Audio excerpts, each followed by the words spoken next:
Itatago ko lang muna tong tatlo para makabili kami ni tatay pag uwi niya ng mga bagong damit at masasarap na pagkain. Kayong dalawang mag-ama, tigil-tigilan nyo na ako, ha?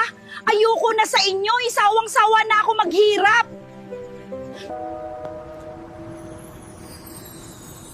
Buti na lang hindi nila tinignan ng mga dala ko. Ano kaya ang pakiramdam ng buhay mayaman? Hindi na ako makapaghintay.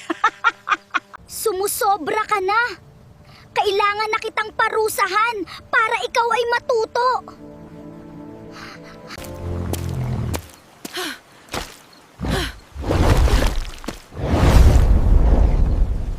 Ano to?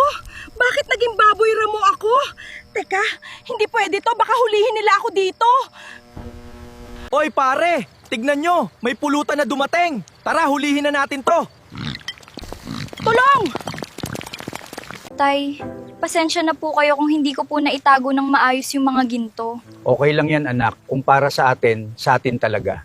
Paano anak, alis na muna ako. Pupunta lang ako sa palengke para bumili ng pagkain natin. Sige po, ingat kayo, tay. Teka, Emmanuel, saan ka pupunta? Ikaw pala, Aling Puring. Bakit po? Asa na si Dolores? Kailangan niya na bayaran mga utang niya sa akin. Pinagbigyan ko na siya ng ilang linggo. Ha? Utang? Teka, wala siyang sinasabi sa amin at kahit kailan hindi siya gumagastos dito sa bahay. Labas na ako dyan. Hindi ko problema kung hindi kayo nag-uusap. Ang gusto ko, ibalik niya ang pera ko. Asa na siya? Aling Puring, wala na po dito si nanay. Iniwanan niya na po kami kahapon lang. Pwes kayo ang kailangang magbayad dahil ginamit niyang collateral itong bahay at lupa ninyo. Bibigyan ko kayo ng 2 araw. Pag di kayo nakabayad, magpaalam na kayo dito sa tinitirhan nyo. Tay, paano na po yan?